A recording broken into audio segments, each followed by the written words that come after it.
শুরু করছি। পাক কালামুল্লাহ শরীফের আয়াত এক একটা হরফে 10টা করে নেকি, শুনলেও নেকি, পড়লেও নেকি। অর্থাৎ আপনারা শুনুন, আমি পড়ি ছোট্ট ছোট্ট করে দুইটি কালামুল্লাহ শরীফ থেকে আয়াত তেলাওয়াত করে ইনশাআল্লাহ আমরা গজলের দিকে এগিয়ে যাব। আর খাস করে অনুরোধ জানাবো যারা রাস্তার উপর দাঁড়িয়ে আছে, যদি সম্ভব হয়ে থাকে একটু ভিতরে আসার।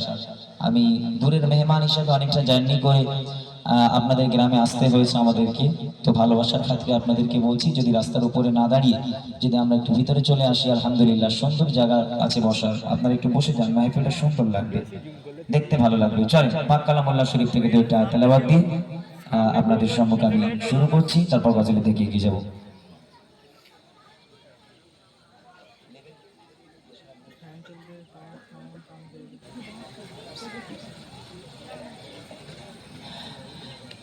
أعوذ بالله من الشيطان الرجيم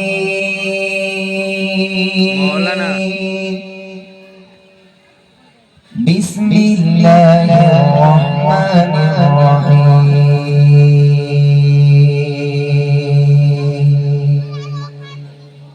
إن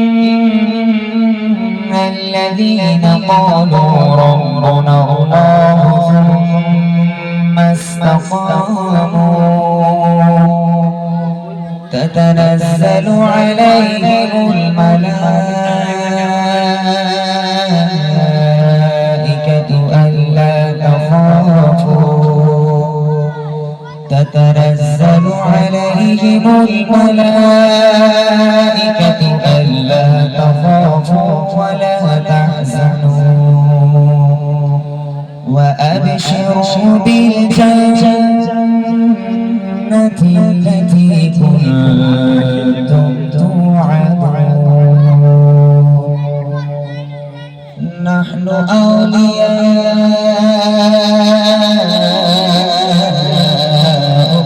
في الحياة الدنيا وفي الآخرة ولكم فيها ما تشتهي أنفسكم ولكم فيها ما تدعون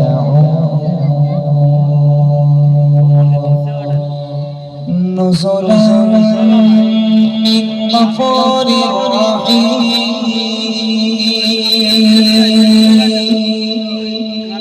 نزلا من غفور رحيم ومن أحسن قولا ممن دعا